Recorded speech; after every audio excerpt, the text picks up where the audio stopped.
Okay, so this is our Ruyer reading group. I will not be able to do a recap as I would usually do because I was not here last session, but we're picking up from page 10 of the PDF, so we're still in the introduction.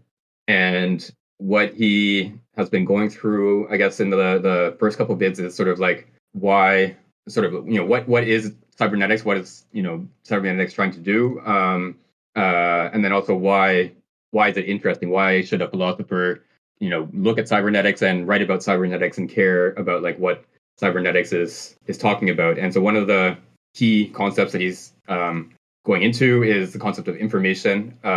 And I think he has a similar criticism as the one we saw in Simondon when we read his book, Individuation, that this notion of information that is used in cybernetics is has a sort of paradoxical quality in the sense that it takes this like sort of restricted notion of information, this technical notion of information applied to communication systems like a telephone line or in more contemporary terms an internet connection, and then it sort of extends that beyond the limits of this technical process. And in particular, when you're looking at this sort of very technical communications notion of information, then the more predictable a message is, or the more structured a message is, the less information it contains. And so the most informative message would just be completely random sequences of characters or of numbers or whatever it is.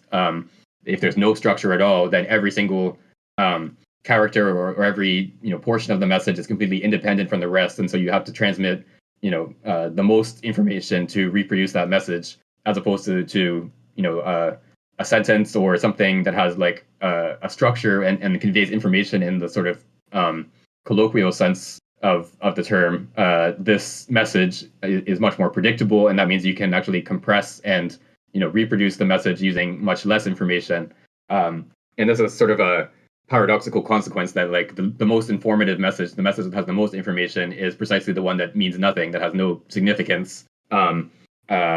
And then there's also like a slightly different but related objection is that the sort of cybernetic or communications engineering perspective on information always deals with information that already exists, and then how do you transmit it? How do you like get it from the sender to the receiver, and with the least loss of information through noise or whatever.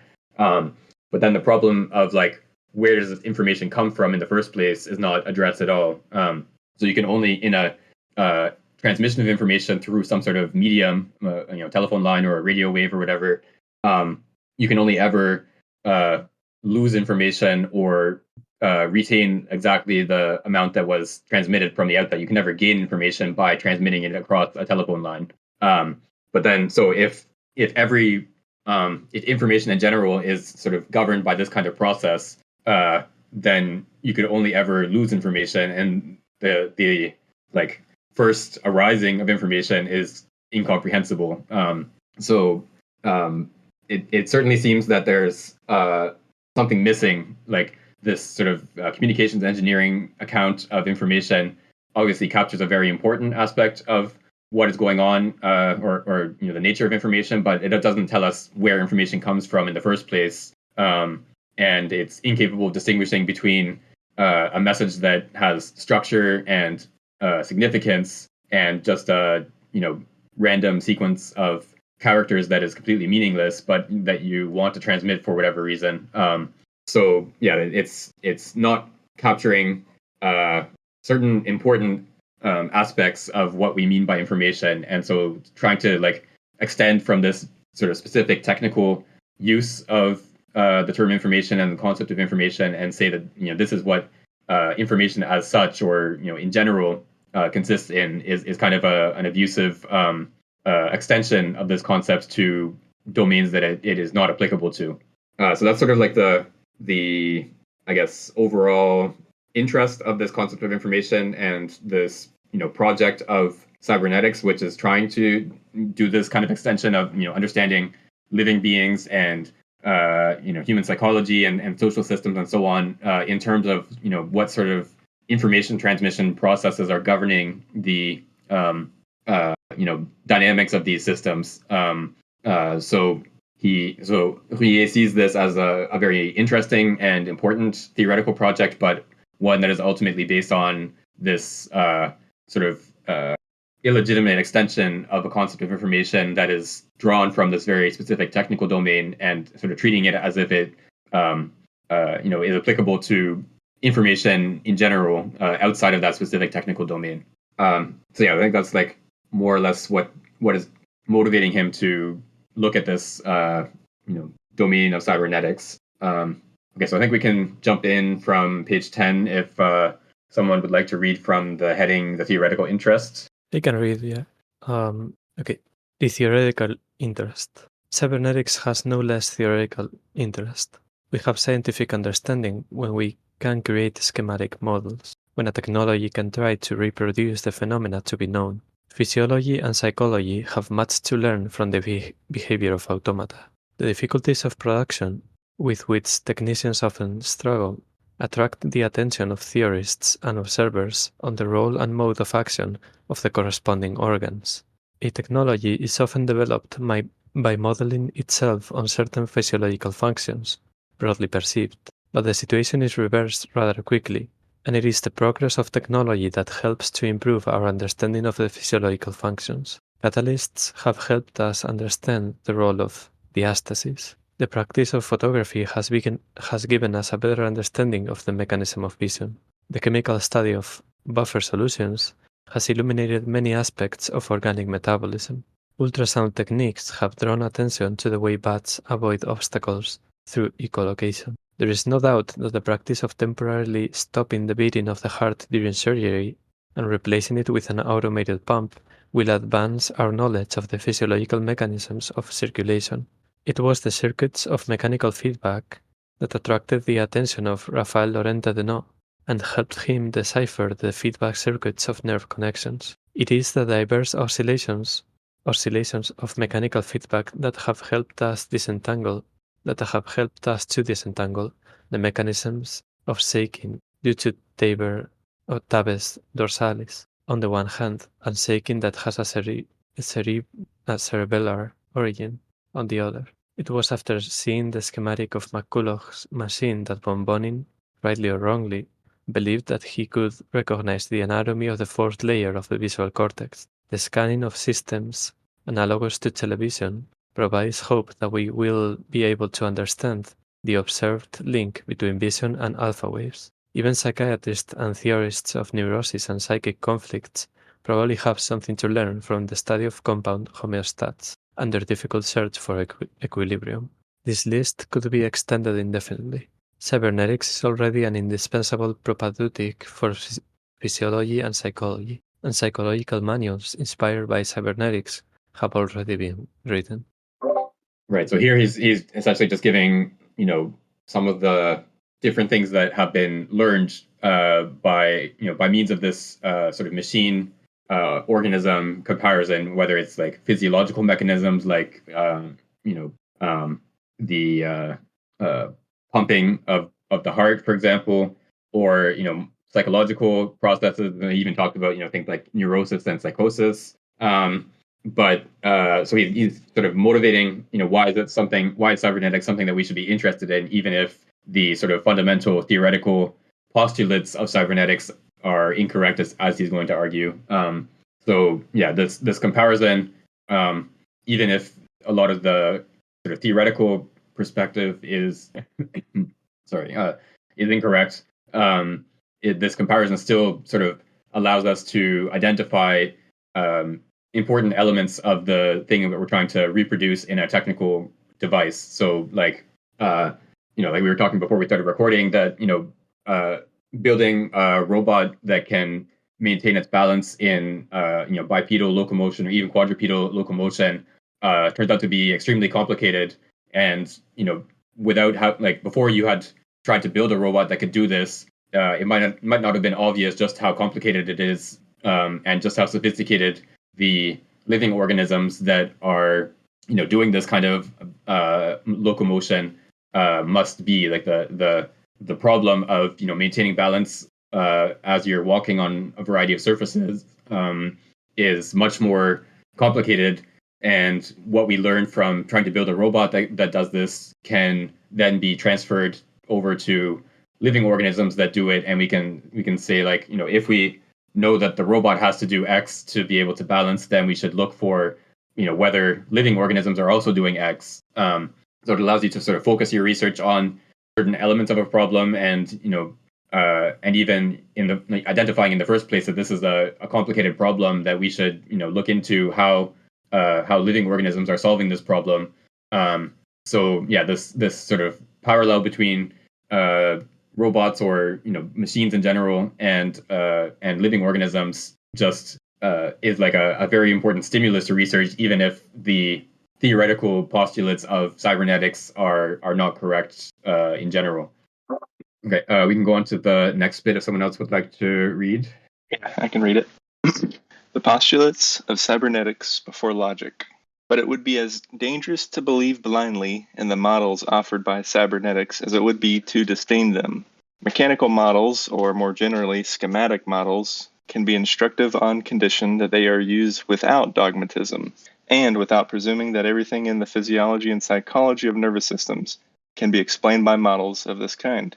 They are instructive on condition that we expect as much illumination from their failures as from their successes, and provided that we do not claim in advance that every failure is merely apparent and temporary. Broad generalizations are often dangerous, but under these circumstances, it is difficult not to agree with those who, more prudent than mechanistic cyberneticians, stand firm in their presumption that even the most perfect mechanical brain will always be, by definition, less perfect than the living brain, and that there will always be a gap between the two. On the one hand, the brain is self-fabricating. On the other hand, it is the brain that fabricates the automata that imitate it. The more the brain works marvels, the more its marvelous character becomes evident. Living human beings are, by definition, always a step ahead of their own products. They can never be overtaken by them, since it is they who drive them forward. Let us be clear. The step ahead that humans maintain is not quantitative. It is a difference of order, not of performance. Calculating machines can easily beat the best human calculators. A thyratron tube does a better job than the finest workers. An electric eye, like a camera, is far better in many ways than a living eye. Henry Dubreuil, in front of the sophisticated machinery of American industry, experienced a humanist satisfaction that was more touching than enlightened, when he noted that the final testing of a manufactured object was still done by hand. But Dubreuil's book is rather dated, and it is likely that today, in the same industrial establishment he visited, the hand has been replaced by an electrical sensor or inspector. There is no reason not to presume that machines will soon overtake organs in areas where the latter are for the moment still superior. But what is incontrovertible is that the living organism is first in relation to machines. Some machines are manufactured by other machines and are self-regulated, but it is the organism that initiates this chain and sustains it. Better said, the organism itself is constituted by a set of organic machines, but there is something in the organism, or beyond the visible organism, that must still be the first in relation to these organic machines, since it is that something that creates them. The word organism is profoundly equivocal. It designates, at one and the same time, the collection of organs, but also the fabricating and utilizing unity of these organs. The fabrication of calculating and reasoning machines is secondary relative to the embryonic fabrication of a living brain. We could accept that the functioning of neural circuits and synaptic switches is of the same nature as the functioning of electrical circuits and flip-flop cells. But this would simply prove, once again, what has long been known, namely that there are machines in the organism, but not that the organized being is itself a machine.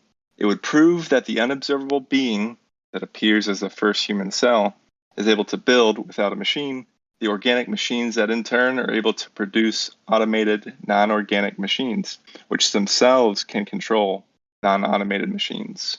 It would prove that what we call an organism is both something observable in space and an unobservable X that maintains the entire chain of internal and external automations.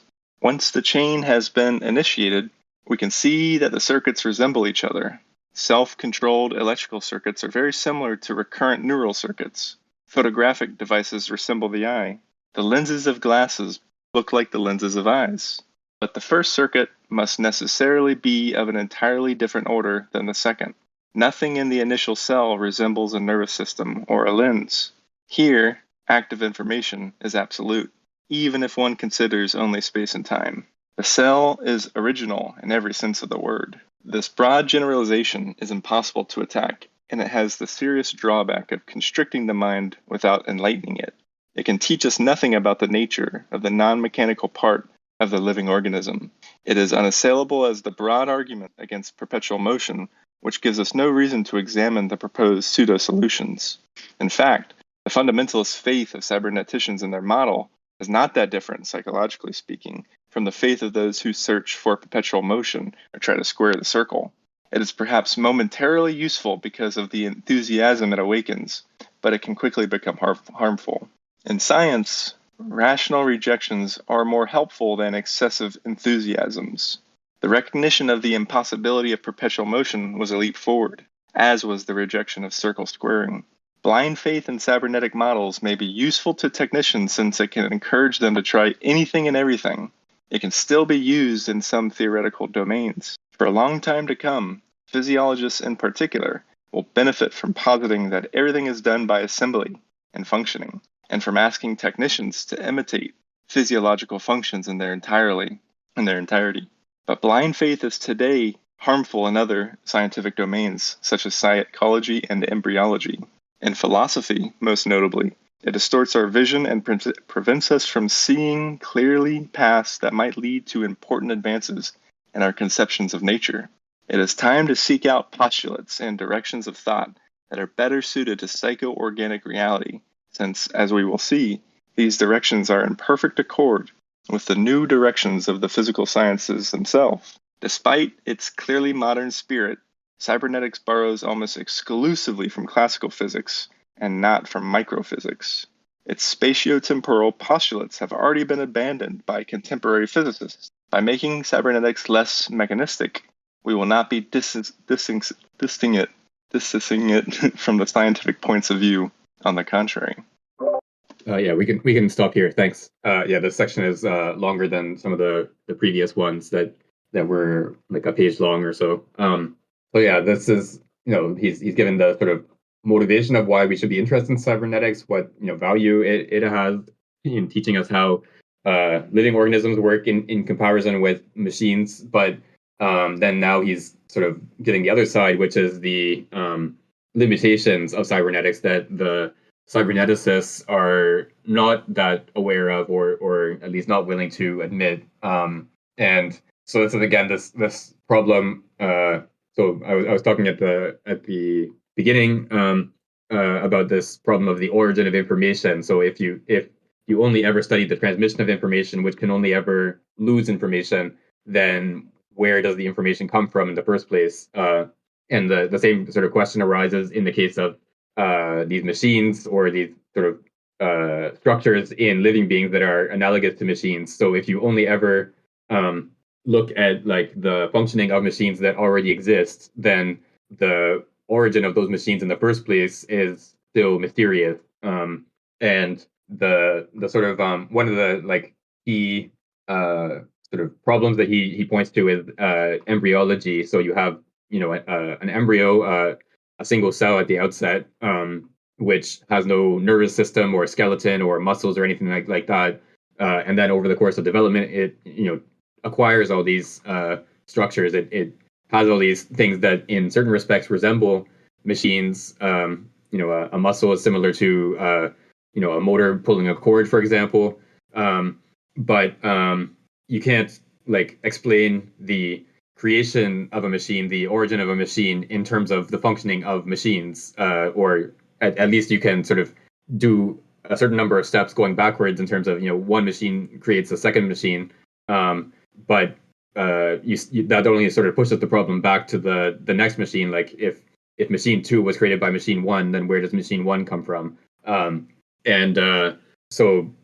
this sort of reflects this in the history of embryology. So when you look at like the 18th century, there was this big debate between the pre-formationist and the epigeneticist accounts of embryology. So the pre-formationists thought that the embryo sort of contained in miniature all the structures that would be visible in the adult organism. So like if it's a chicken embryo, for example, there would be like a tiny beak and wings and whatever that you just can't see in the embryo in the initial cell that are just sort of that just sort of grow quantitatively as the embryo develops. And one of the sort of strange consequences of this position is that, of course, the adult chicken or whatever the organism is capable of reproducing. It has, its offspring are sort of contained in it in some sense. But then that means that the single cell, the origin of this chicken, had to contain the offspring of that chicken, in miniature as well. And then the offspring of those offspring are also contained in that chicken, and so you have like each organism contains it's like infinite sequence of generations of offspring within it. And so like in the case of humans, the whole history of the human species was contained within Adam at the moment of creation, right? And this is of course in a sort of theological context. So there's this sort of like nested sequence of offspring that is already there at the outset, right? And so there's Giordano Bruno might have liked that account, but there's I think reason to be skeptical of whether this is a good explanation for like the generation of new individuals. And of course, one of the like key problems of this account is that you have, for example, hybridization, where you have like in some cases related but distinct species of animals can mate and produce. Sometimes the offspring is sterile, so that offspring can't itself reproduce, but sometimes it can. So in the case of like you have horses and donkeys, for example, can mate and produce a mule, which is generally sterile. But it's still so the horse and donkey each of the horse and donkey, if they contain their whole sequence of offspring, they somehow would have had to know, like at the creation of the horse and donkey lineages, that they would at some point, cross and produce this mule offspring. Like the mule that would be produced, thousands of years in the future was somehow already there in the horse, ancestor. Whereas it certainly seems like the fact that a horse and donkey mated in this case is like a contingent, sort of accident that happened, and that involves some sort of combination of the contributions of the horse and donkey ancestors. But yeah, on a like strict preformationist perspective, you have to like posit that the fact that this horse's descendant 10,000 years from now would mate with a donkey and produce a mule. This was already sort of written into the sequence of descendants that was in that horse 10,000 years earlier, which does not seem very plausible. And then sort of the opposite position, or the competing position, was the epigeneticist position, which held that these structures that we observe in the adult organism but that are not observable in the early embryo are actually developed, or actually arise in the process of development. But then the big problem for this position was, if you have this embryo which is in some sense homogeneous, it has it has sort of internal structure, but it doesn't have muscles and nerves and all these different types of tissue and cell and so on. So something homogeneous gives rise to something heterogeneous. So in some way you have two separate regions of this embryo which are similar or the same in nature, that have different states in the development of the embryo. So somehow the same thing turns into two different things. And the problem was, how do you explain that the same type of substance, this sort of embryo substance, in one instance becomes a nerve cell, another instance becomes muscle cells, and so on, all the different types of cells and tissues that form the adult organism. So where does this differentiation come from out of this homogeneous origin?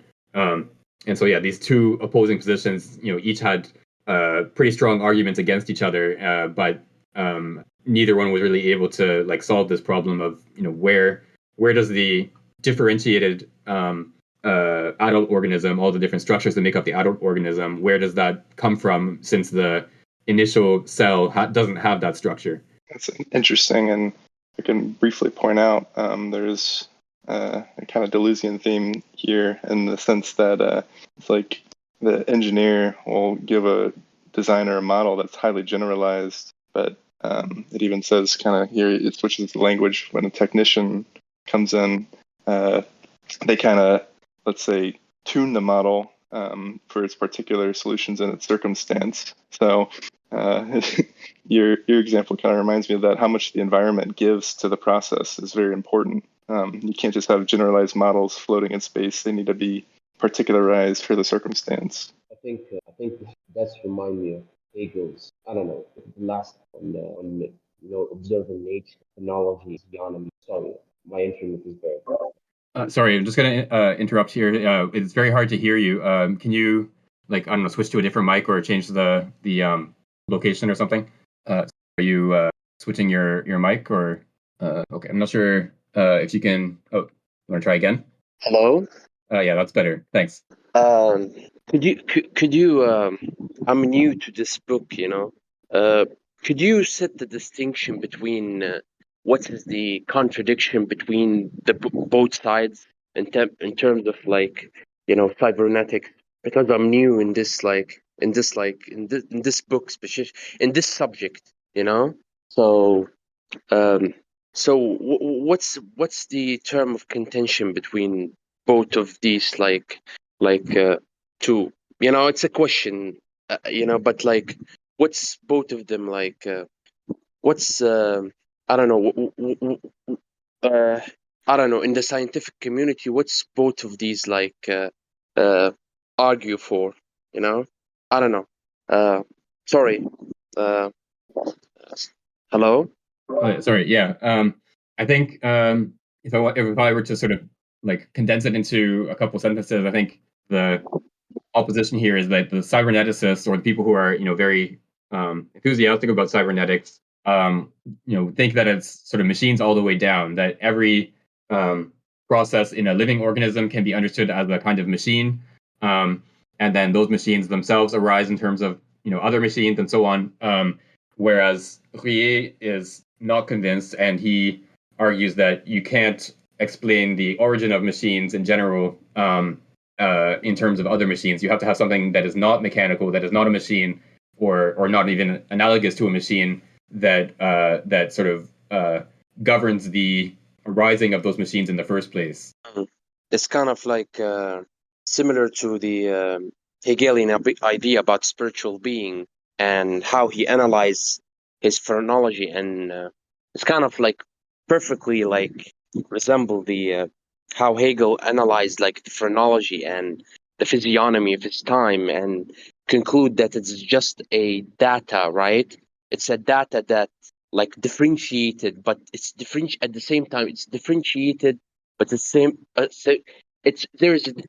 there's a differentiation of non-differentiation at the same time. There's a scattered data, right? It's kind of almost a reductionist data that's does does it has not doesn't have a necessary connection, right?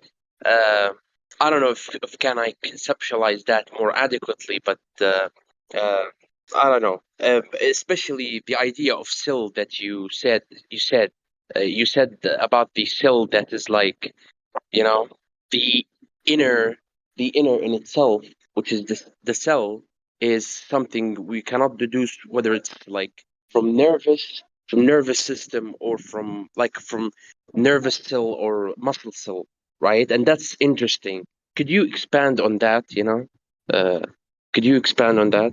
Yeah, I think we're going to see more of this as we continue through the book, but the sort of general problem is that if we understand living beings as analogous to machines, and the functioning of a living organism is in some sense the same, or governed by the same kind of principles as the functioning of a machine, then we have to understand, in particular, the origin or the development of these physiological processes as itself being similar to the functioning of a machine. So you have, say, like I don't know, the circulation of oxygen in the blood, for example. This is, you can compare this to, like, I don't know, the way that different substances are circulated in a machine. You have machines that will sort of distribute fuel and lubricants and all these other things around, throughout the machine to keep a process functioning. But in the case of a mechanical device, in a machine in a factory, for example, the machine itself doesn't arise through the functioning of some other machine in general. That normally there's a human being who actually designs this machine and puts the pieces together and so on. And then so the case of living beings is when we have these quasi-mechanical processes or these processes that we can model in terms of machines, is the actual origin of those sort of mechanical processes in the living being itself explicable or comprehensible in terms of the functioning of a machine. And so the cyberneticists, of course, are saying that, yes, we can. So it's not only the sort of up and running adult organism that we can understand as like a very complicated collection of machines that all interact with each other, but also the development of the organism that brings about this differentiated, structured, functioning adult organism. This whole process of development is itself comprehensible in terms of the functioning of machines. And Ruyer just sort of points out that this is, for one, on the one sort of decisive or the major objection is that this is just a promissory note, of course, that the cyberneticists are saying, eventually we'll be able to, explain these things in terms of machines. But even he points out, of course, that this is not actually the case yet. That we don't have, for example, a machine that starts from this undifferentiated cell form and then turns into a differentiated machine. We don't have that yet, and there's no. We don't have any sort of decisive reason to think that we will ever have a machine that does that. And then he sort of concludes that in principle this is not possible, or even if you did have something that in some sense did resemble that process of starting from an undifferentiated cell and bringing about a differentiated, structured, functioning machine, the origin of that whole process of the development of this machine that can develop would itself still be something that a human had to intervene to bring about. So you can sort of push the human intervention back, one step further and keep doing that, pushing the human intervention back, but you never escape the need for human intervention at some point in the process. And he thinks this is sort of a, in principle, objection to the idea that you could have the sort of production of machines by machines sort of replace the whole process of development, which would not be analogous to machine functioning. It's kind of like a slave and lordship and bondage relation, where as a human we kind of we are like the lord, and we kind of try to gain recognition to these machines, but we perceive ourselves that are independent, but only turns out that the machines are independent of us, because they work for us, Thank you. Thank you, I guess. But last question: where can I find the PDF to the book? Mind you, where can I find the PDF? So it's in the forum section below. So sorry, what is the section? Current readings in the server. If you go to the Ruyer, thanks. Yeah, Mr. Jack F has just posted it in this channel. Yeah, it might seem surprising and unlikely that the eminent mathematicians and physicists who founded cybernetics could have entertained such obviously false assumptions, as obvious as those that are the basis of the error of perpetual motion. We find ourselves wondering if it is not the critique that is superficial. The error, if there is one, is even more suspect, since it would have come from those who emphasize the close relation between entropy and information. Everyone knows that the discovery of the degradation of energy immediately raised problems of origin, problems that were previously foreign to physics. If entropy and information can be expressed in opposite but related formulas, what is valid for one is valid for the other, and problems of origin arise for both. It is curious that this consequence has not been noticed. But it must be understood that the theorists as well as the technicians of cybernetics have little interest in anything that is not an immediate technical problem. Moreover, the critique of postulates will have little impact on them because, in this case, theirs is a semi-voluntary negligence rather than an error. At bottom, deterministic science before Planck and Heisenberg had always been highly indifferent to critiques that were purely philosophical or logical. There was also something contradictory in the postulate of determined functioning, whose linkages are everywhere but whose origin is nowhere, and which reduced all beings to nothing more than pure places of passage in a quote-unquote infinite causality. Determinism, it would be better to say, quote, the theory of strict spatial-temporal functioning, unquote, has simply succumbed to a palpable technical impossibility. Even today, in experimental psychology and physiology, experimenters continue to adopt the postulate of determinism in their studies of behavior. Even when, under the pressure of their experimental results, their descriptions increasingly recognize the inventive nature of behavior, a hidden determinism is still retained by stylistic convention. Cyberneticians reckon that they have no need to be more philosophical than the behavioral psychologists, behaviorist psychologists. Okay, I'm going to go to the end of this section. Thanks. Thermodynamics, even though it is deterministic in its postulates, has been forced to raise questions of origin, but it has done so for technical reasons, not for philosophical ones. Engineers have taken an interest in Carnot's principle and the spontaneous increase of entropy because the principle sets a vexing limit to the performance of machines, and because fuel is scarce and expensive, not because it poses the problem of the origin of energy in the universe. Cybernetics, from this point of view, may be more negligent than thermodynamics, since information, the quote-unquote supply of information machines, does not seem as costly or threatened by increasing shortages as is coal or oil. The artistic director of a radio station may worry about finding good creators of information, good singers or good actors, and he knows their price may be rather high. Art critics can complain about the inanity of radio shows, and even if they are particularly pessimistic or demanding, they can always hope that nourishment will be found for this ravenous pit of invention, discovery, and talent that constitutes radio broadcasting. But the only worry of the technical director or engineer is to make sure there is a good modulation.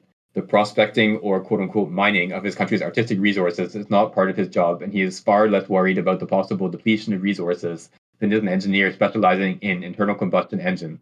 Cybernetics is manufacturing automata and information machines that are becoming increasingly sophisticated. At the same time, it is finding more and more automations of the same kind in the physiology and psychology of living quote-unquote informants. It is becoming both ends of the chain and pursuing its two orders of work without worrying much about how they are connected, and without realizing that it is very improbable to admit, even implicitly as a postulate, that a day will come when automatic machines will not only ensure the dissemination of information, but will fabricate it from scratch. In short, that a day will come when a technical director will serve as the artistic director, himself waiting to be replaced by an automatic director. But this is only one half of the strange consequences contained in the postulates. We move from an automatic quote-unquote informant to one that is automatically quote-unquote informed. The nervous system is supposed to be reducible to machines in its receptive functions as much as its executive functions.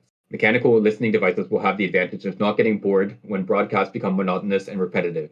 At first, we might suppose that engineers, through a refinement of their desire to reproduce life exactly, will find a way to mechanically imitate boredom just like everything else. As certain experiments by Pavlov suggested, boredom is probably a phenomenon of internal inhibition engendered by the ineffectual repetition of the same stimulant, and this phenomenon can be perfectly imitated by a mechanism. It would suffice to use a counter-electromotive force that progressively increases until it begins to act at a certain threshold. Once the threshold is exceeded, automatic listening devices will go on strike and stop listening, or they will automatically send letters of protest to the automatic director of the broadcast. But we will soon discover that it is more expedient to eliminate such, quote, mechanisms of boredom, unquote, and as a result, we can stop renewing the stock of information coming from the transmitter. As we have seen, information machines use information as their supply, just as heat engines use coal. But the difference is that they do not necessarily degrade the information as such. If radio stations are immense consumers of information, it is for completely different reasons than those of the machines that are immense wasters of radiated energy. This is not because they are wasting the information being transmitted. It is because listeners quickly tire of what they have already seen or heard and need to have their, quote, psychic nutrition, unquote, constantly renewed. Once the living listeners have been replaced by machines whose, quote, organs of boredom have been removed, then nothing will impede the realization of the perpetual motion of the third kind that is implicitly accepted by the postulates of cybernetics. Transmitters and receivers will always consume electricity. They will never contravene Carnot's principle and will never create a perpetual motion of the second kind. But they will make the same stock of information circulate in a circuit that could be closed by a, quote, return, unquote, from informed automata to informing automata. The whole will resemble the automatic memories of calculating machines in their waves maintained in mercury tubes. We thus see that, after all, perpetual motion of the third kind is not the result of a mistake or blunder by cybernetics, but is implicated in the very definition of information as understood by cyberneticians. But we also see, or at least we hope, that the entirety of the mechanistic interpretation of the theory is reduced to an absurdity and vehemently requires revision. The circulation of waves in a closed circuit moving from machine to machine, with neither an origin in nor an exit from an individual consciousness, cannot be called information. Otherwise, we would have to say that the ocean waves, quote-unquote, inform each other when they are born endlessly from one another. The kind of information that is remotely analogous to conscious information might perhaps be the basis of the phenomena of interaction in wave mechanics, but a cycle of coupled functionings is surely not information. So here, this is sort of like a reduction to absurdity argument against some of the postulates of cybernetics. So if we sort of accept these postulates about the nature of information, then in principle, there's no difference between a human being listening to the radio and a certain complicated mechanical process or a complicated machine that would, receive sound waves or radio waves or whatever coming into the machine and do some sort of processing or manipulation of the inputs that it receives and then produce some kind of output.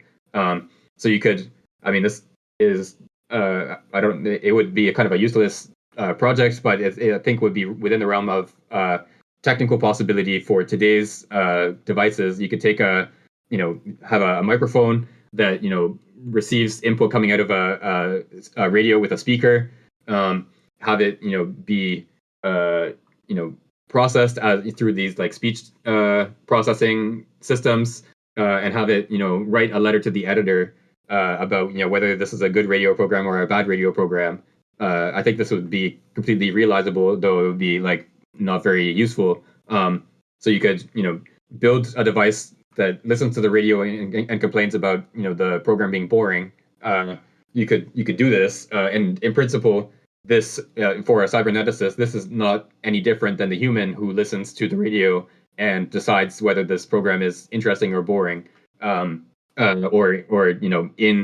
course, if you developed this kind of device, it would be a very restricted sort of type of processing that it could do, that it would only be able to listen to the radio and write a letter to the editor. But a human who listens to the radio and writes letters to the editor is only sort of a more complicated version of that device. It just, this human is capable not just of, writing letters to the editor, but also riding a bike and, telling friends about this radio program and so on. Whereas your letter to the editor machine, it can only do the one thing. But in principle, they're the same kind of thing. It's just that the human has many more of these capacities sort of put together. So that's sort of like the cyberneticist picture.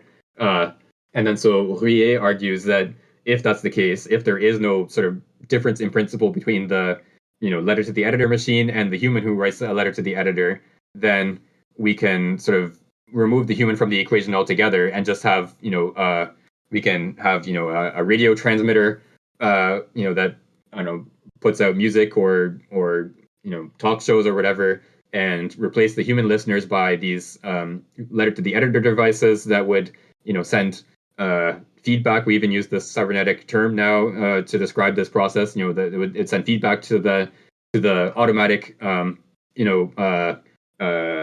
artistic director of the radio program and say, this is a good radio show or a bad radio show, and then the director would modify the content for the next iteration of the show, and have this whole sort of cycle of producing the radio show, transmitting the content of the show, listening to the show, sending feedback. All the whole process would all be mechanical, and that's or all be done by machines. And this is in principle the same kind of thing as when you have a human listener.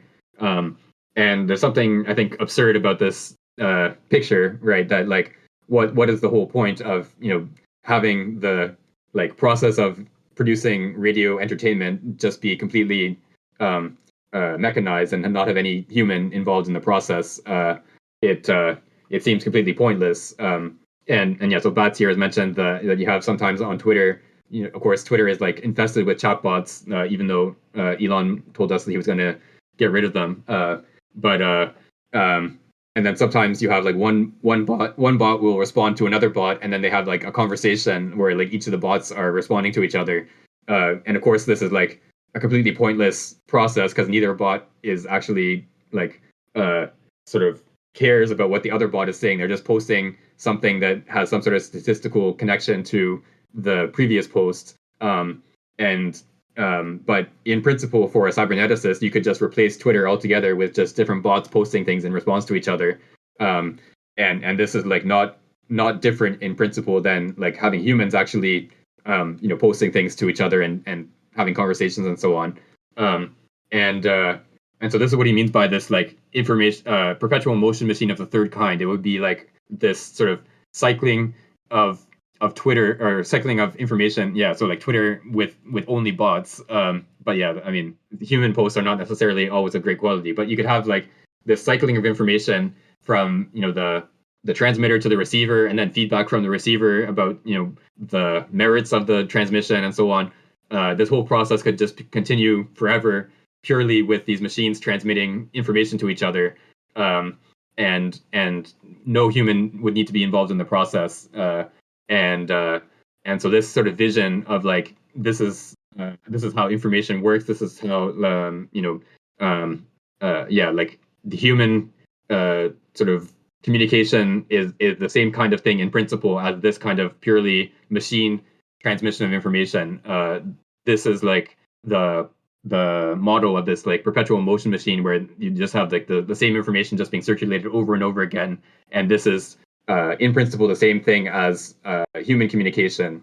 So that's sort of his objection, is just the absurdity of this, like having a radio transmitter sending out like a sequence of numbers, and the automatic receiver just like complaining or praising the sequence of numbers, and having the same messages being circulated over and over again. That this would be essentially the same kind of thing as like the human involved process, where you have a person who decides what to transmit, and then people who listen and decide whether they like or don't like that transmission, and communicate back to the radio station and so on. So he's sort of insisting that there's a difference in principle here that cyberneticists have to kind of ignore or pretend is only a difference in like degree of complication.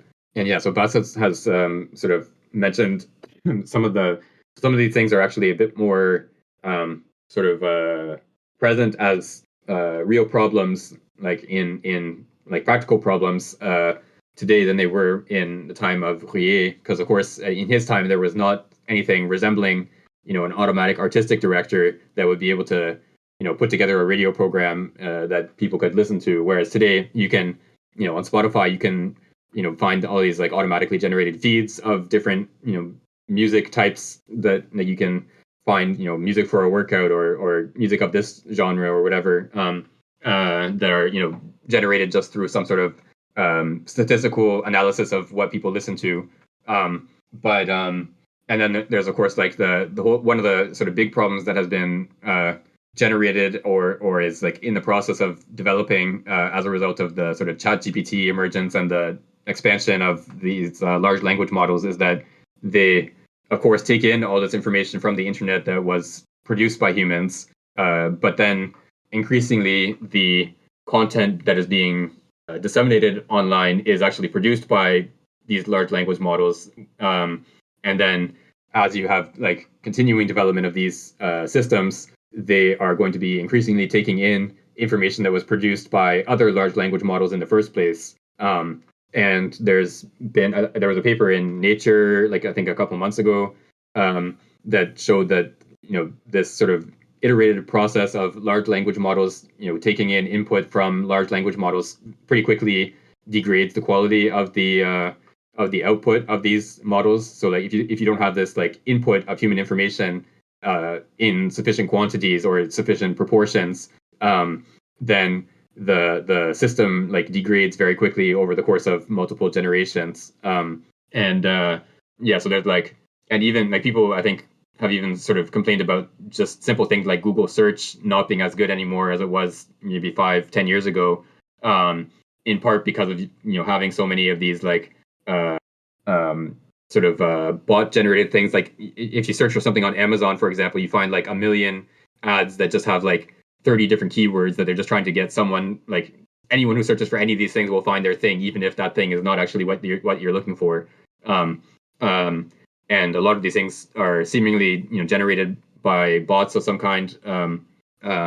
So yeah, like this process of this sort of replacing the human in the loop of information by a machine of some kind is much more of a practical problem than it was in Ruyer's time. But I think he would still insist that like if you sort of push this process to the limit and suppose that you can just have no humans involved altogether, just machines just transmitting messages to each other and so on forever, then this whole process would just be pointless. And the fact that we sort of clearly see that this would be pointless indicates that there's a difference in principle between the process that may be partly conducted by machines but still involves a human at some point in the process, compared to just the endless circulating of digital signals through machines with no human ever involved in the process. Yeah, that's a pretty good point, actually. The fact that we can all very intuitively see how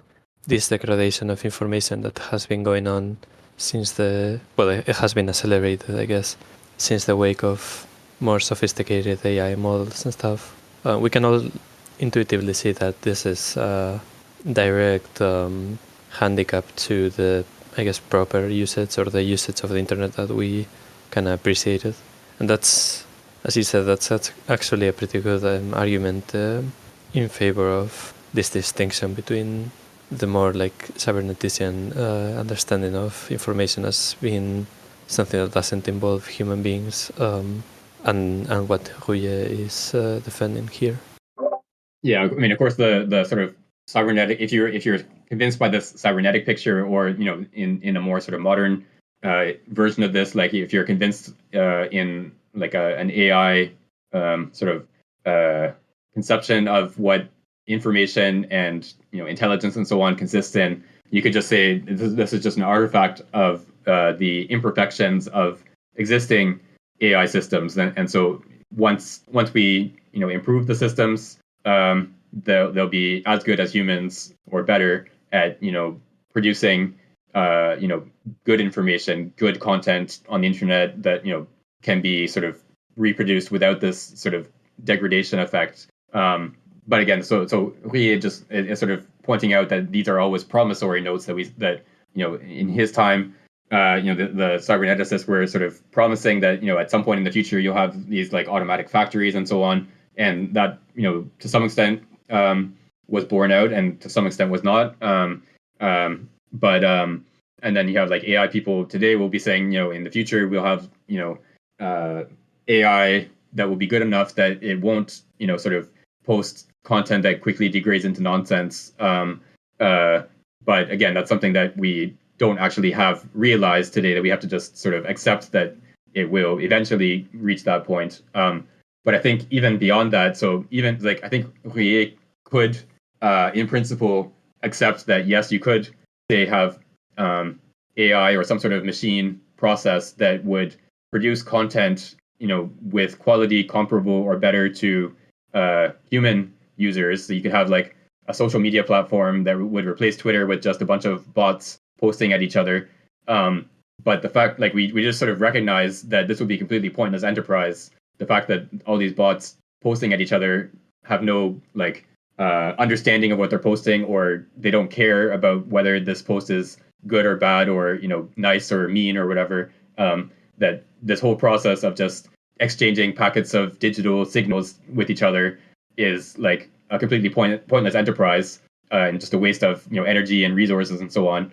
This pointlessness of this process is sort of like the in principle difference that we recognize, that like distinguishes even Twitter, with all of its flaws, involves humans getting some sort of significance from these exchanges with each other compared to this like sort of machine Twitter process where they just different computers posting at each other is completely pointless, right? And so this like recognition of the futility of the sort of machine only social media mirror, I think, is like his sort of key argument in saying that these are not sort of in principle the same thing, that there's this in principle difference between information exchange involving actual people that understand things, that have that consider some things interesting or significant or whatever, and other things not interesting and significant, compared to these machines that are just taking in patterns of information, structured data of some kind, and then outputting some other patterns of structured data, and don't care what they're doing, or don't like are not even capable of caring about anything. So they are, to put it like simply, they are the machines of mediacy rather than mediation, right? Which is, to put it more simply. I think. I mean, I think the idea here is that yeah, I think, well, maybe to use a different set of terms, like machines for Ruyer are always going to be in the middle of some process, rather than sort of at the endpoints. So in the sort of radio station example, you have a human who selects what the content of this station will be. Is it going to be a journalistic program? Is it going to be music? Is it going to be whatever the content is? And then you have some sort of machine process of, say, recording the interview, transmitting the signal across the radio waves, taking that signal, the radio wave signal, and turning it into sound waves using a speaker, and so on. But the starting point is a person who decides what the content is, and then the end point is a person who listens to that content and either likes it or doesn't like it, or finds it interesting or boring or whatever. So the machines are always in the middle of the process. So in later, I'm not sure what the translations are in English, but he talks about encadrant and encadré. So like there's like a just kind of a hard word to translate, but like, so you have a machine that is like embedded in a process, sort of like the middle point of a process. Information is sort of transmitted or manipulated in some way in this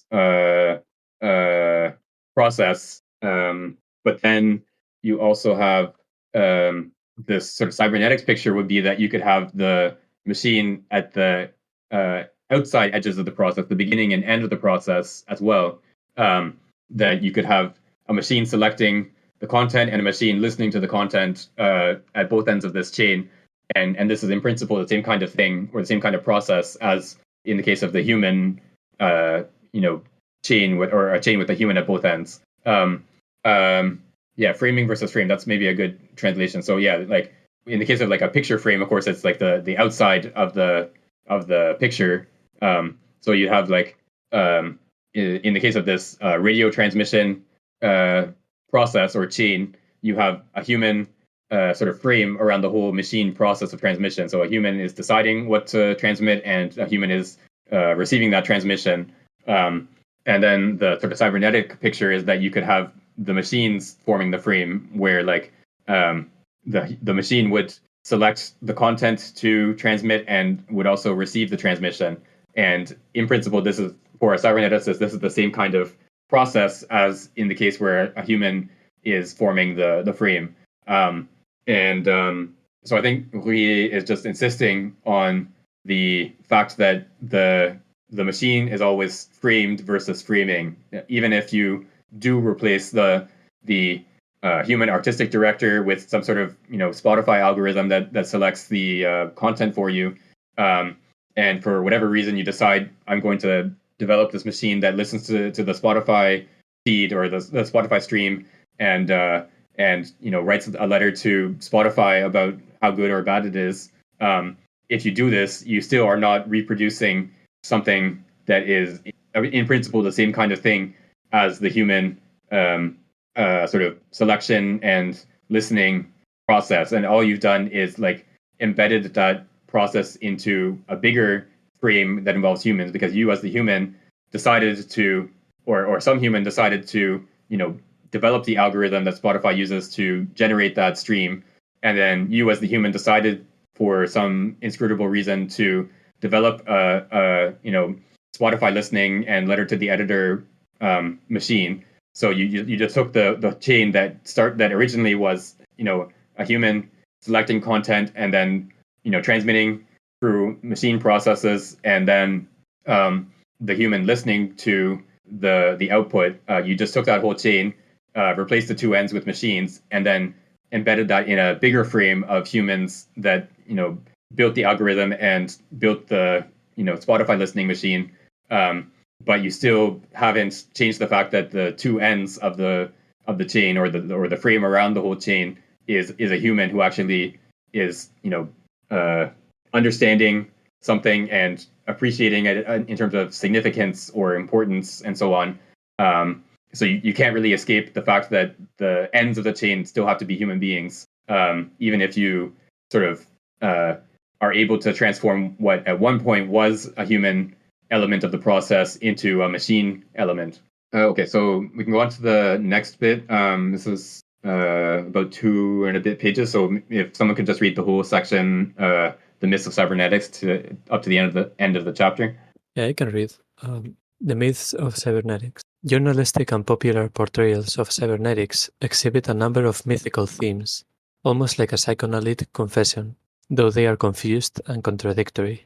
In every era, automata, from the articulated gods of the Egyptians to ENIAC, and passing through the toys of Archytas, the clocks of famous characters in the Renaissance, and the mechanically animated figures of Jacques de Vaucanson and the Jacques family have always been surrounded by a kind of aura.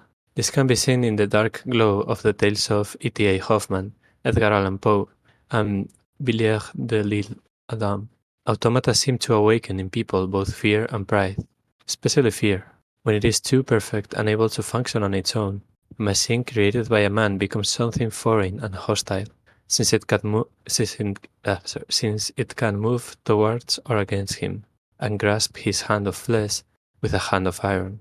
A worker can be caught by the blind functioning of an ordinary machine, a simple accident, but an engineer can be shot and killed by an automaton capable of finding and tracking a target, but unable to recognize its own creator. This is more than an accident. It is a kind of tragedy, like Nemesis. The mechanical limitation of the situation of Frankenstein and his monster produces the same horror in us. This horror is intensified if the mechanical creature can calculate and reason with implacable rigor and without sentimental deviation. It would be intensified further if the human engineer allowed himself to be, not killed, but contaminated in his soul by the mechanical egoism of his masterpiece. The machine would then become a kind of damned soul of the man. Tyrants once had their astrologers, but we can imagine future tyrants consulting their quote-unquote electronic brain, which would be capable of performing strategic calculations infallibly.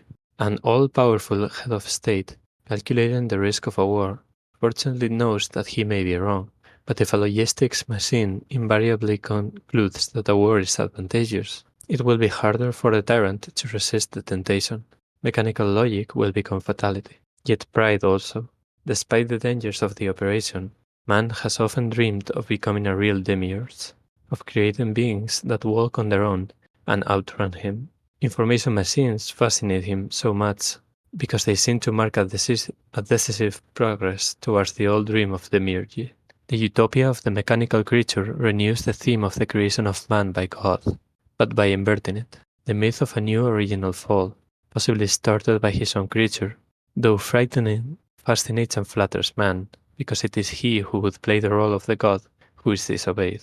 He is disappointed to be brought back to reason when it is pointed out to him, what is nonetheless an obvious fact, that an electronic calculating machine is no more a superhuman brain than it is a cogwheel, or that an airplane without a pilot or a self-guided missile has nothing more sinister in it than the thermostat for his apartment's heating system. He is disappointed when he is forced to realize that it is impossible to sever the ties that binds his creatures to his own life, when he is forced to see that his technologies fail to truly create, just as his science fails to truly understand. Common sense tells man that if his own life did not have something mysterious and incalculable about it, he would not be a living being. But thought, unique and in itself being, or reason, as a mystical faith, continue to postulate an absolute science and technology. As Henry Frankfurt showed with regards to the Ionian physiologists, it is more difficult than is commonly imagined to escape from mythical thought. Man and nature are linked together, and it is even more impossible to rationalize nature absolutely than it is to lift the earth with a lever without a fulcrum. There are as many myths in absolute rationalism as there are in religious imagery. Speculatively and technically, the idea of an autonomous human reason capable of judging the absolute origin of things and creating an independent life is as much a mythical concept as it is the idea of a creator god.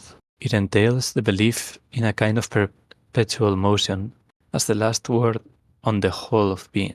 From the 17th to the 18th century, when, as in ancient Greece, reason was gradually becoming secularized, a person who did mathematics, especially geometry, was thought to participate in divine reason.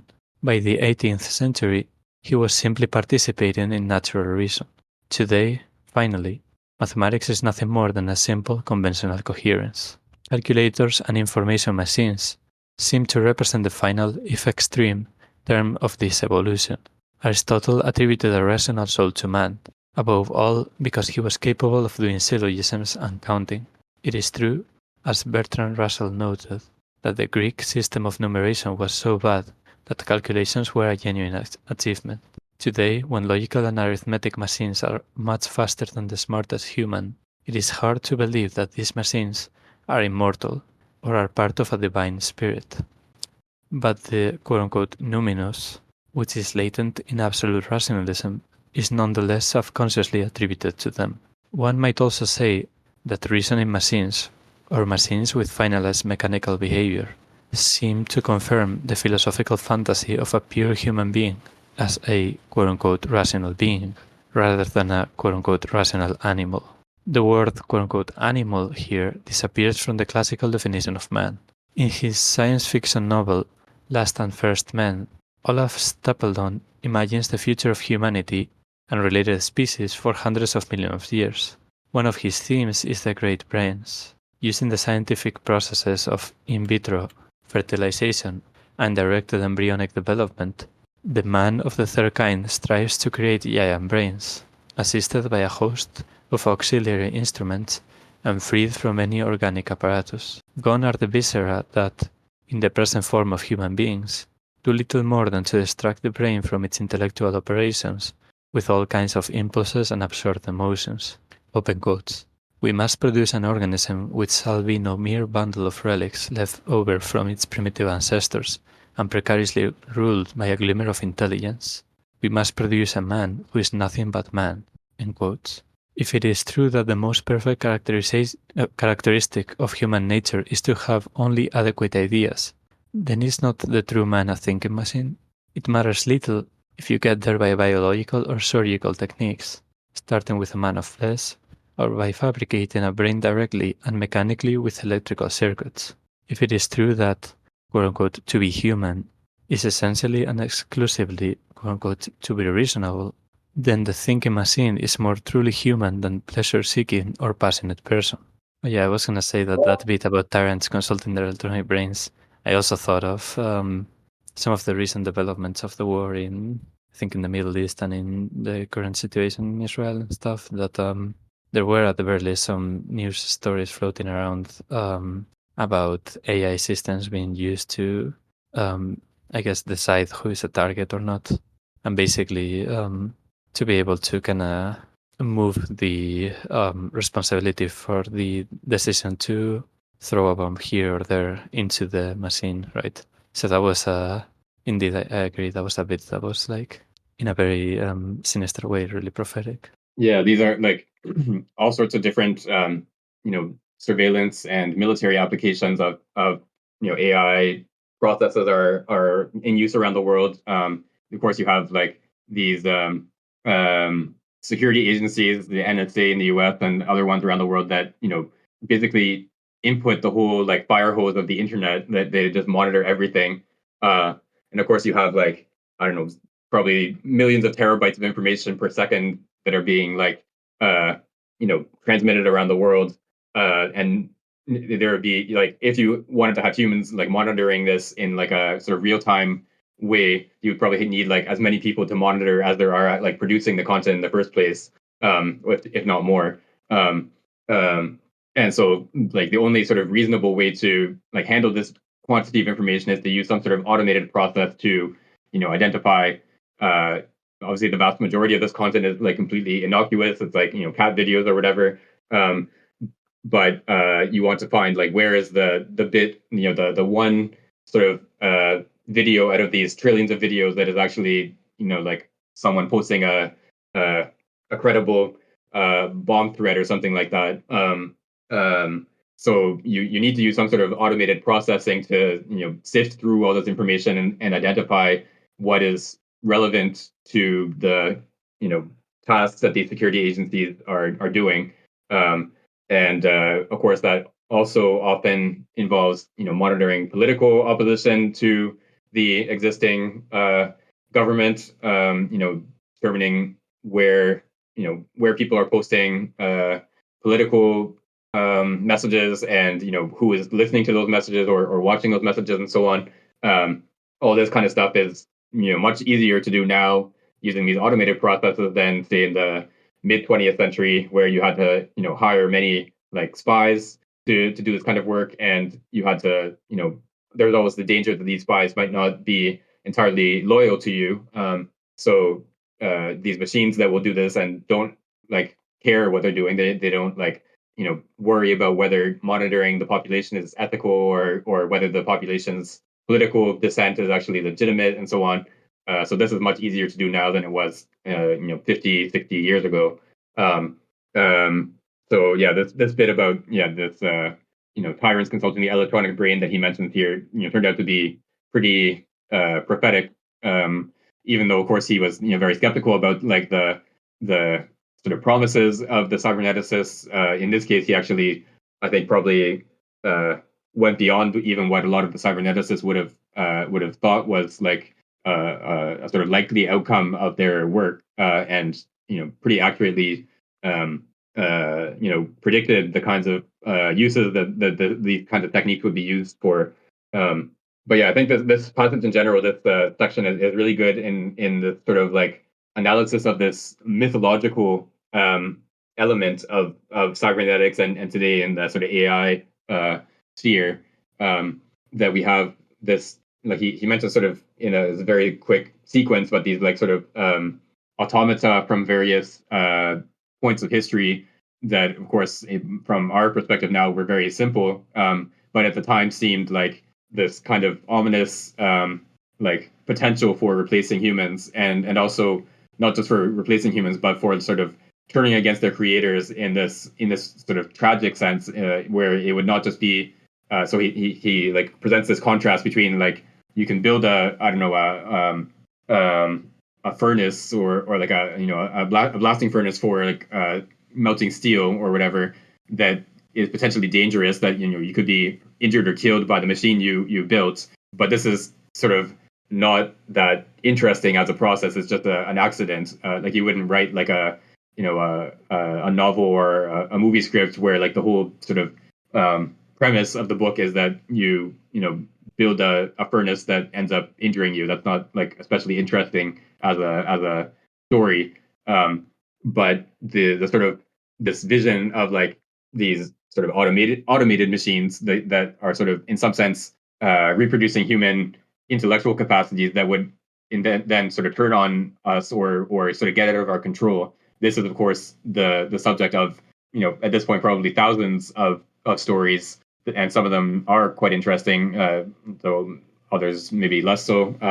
But yeah, this sort of vision that like we sort of give life of some kind to these creatures, these devices that then sort of get out of our control and turn against us, or even without sort of intention do things that we didn't want them to do.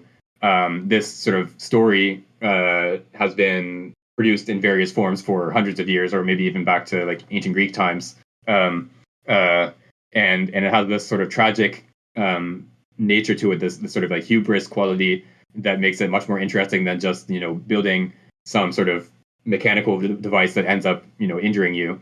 And it especially it connects also with these like sort of religious imagery of the myth of the fall, for example, where God gives human beings the freedom to make choices, and that of course involves the potential for making the wrong choice, for choosing evil instead of good, and then the consequences that come from that choice, and there's this sort of, I guess, displacement of this myth onto ourselves, where we would create something that could make a choice in a real sense and make a decision. And insofar as it has this capacity to make a decision, it could also decide to do something that we did not want it to do, to make an evil choice from our perspective.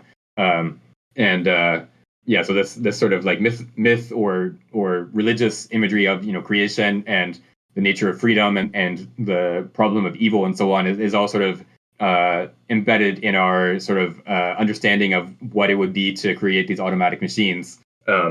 And then the other bit that he talks about here is this notion of sort of the essence of the human being as being reason, that a human being is a rational animal, and then the animal part is sort of a secondary element of that essence, that it's just a contingent product of the historical evolution of human beings, that we happen to be animals, that this is just sort of a relic of the process through which human beings arose. But what is the sort of key point is the fact that we're rational, and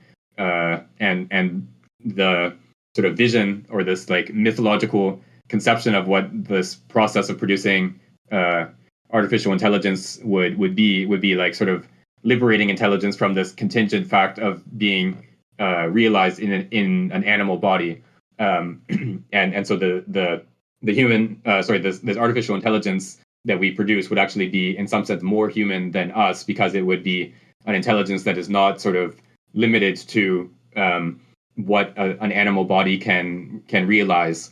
So you have these sort of like two sort of like contrasting myths of what it would mean for the nature of human beings to produce an artificial intelligence, and both of these sort of visions or myths are sort of at work at the same time, I think, in a lot of our discussion and depiction of like what artificial intelligence is, what these sort of automated machines are potentially capable of doing in the future, and so on. And I think there's also like a couple of other sort of parallels that he doesn't mention that you can like bring in here, is that, so like in Aristotle, there's of course the very obscure bit in Metaphysics Lambda, when he talks about God as a thought thinking itself. There's this sort of like circular process that thought is pure actuality, and God would be this pure actuality of thought thinking itself. It would not have to. There would be no potentiality within God. It would just be this pure thinking of thinking. And this sort of pure thinking of thinking is, in some sense, what we are like imagining this automated artificial intelligence would end up being. It would be intelligence or thinking without the sort of material, irrational elements that are part of human thinking. And then the other sort of connection that I wanted to make here is that in Spinoza, he talks about the human being as a spiritual automaton, that like he wants to sort of study the human mind as a kind of mechanical process. You have like ideas that interact with each other in different ways and bring about different types of human behavior. And this sort of vision of studying human beings' mental life and even intellectual life for Spinoza, the things like the intellectual love of God that are sort of discussed in the fifth book of the Ethics are ultimately just certain potentialities that are present through the way that ideas interact in human beings. So they're not something distinct from this automatic, this spiritual automaton process. It's just that the way that this automaton is constructed, it is capable of having ideas of the third kind, and in particular the idea of God, and then so this like theological sort of perspective on the nature of thought as being sort of the essence of the human being, and thought as being this sort of self-contained system that is like liberated from the domain of that which is not thought. This theme is like almost as old as philosophy itself, and sort of recurs in various forms over the course of history of philosophy, and is sort of reappears in the sort of myths surrounding artificial intelligence. Okay, so I think we can end here. We can all think about thought thinking itself over the next week or so, and then come back and discuss that next time, and see if we can, realize, see if we can have a side project of building a letter to the editor bot, and see if that sort of manifests thought thinking itself. So we'll pick up on chapter 1, the first like real chapter after this introduction. That sort of reminds me. Someone posted in the Ruyer forum channel here about this new, or I think relatively new thing that Google has now, that you can like take a text and have it generate a podcast for you, where it has like these voices. They're actually very realistic voices of like podcast hosts discussing your text and like asking questions and like, what did you think about this part? And I thought this was really interesting or whatever. But of course, it's just a completely automated process. There's no one is actually thinking that something is interesting or profound or boring or whatever. It's just statistical analysis of text that and generating this like synthetic voice. But yeah, you can sort of imagine this like future world where you would just have these podcast hosts discussing texts that are in turn generated by some LLM system, and then have some sort of automated speech processing system that would listen to the podcast and then produce a new text, and so on, just like this endless cycling of these digital signals going around forever. So yeah, that's another sort of iteration of this thought thinking itself in like this sort of absurd caricature form, I think, that we can also contemplate as we read the text next week. But yeah, maybe one day we can just replace ourselves by this Google podcast bot, and save ourselves the effort of reading the text and listening to the recording. Okay, so thanks everyone. See you next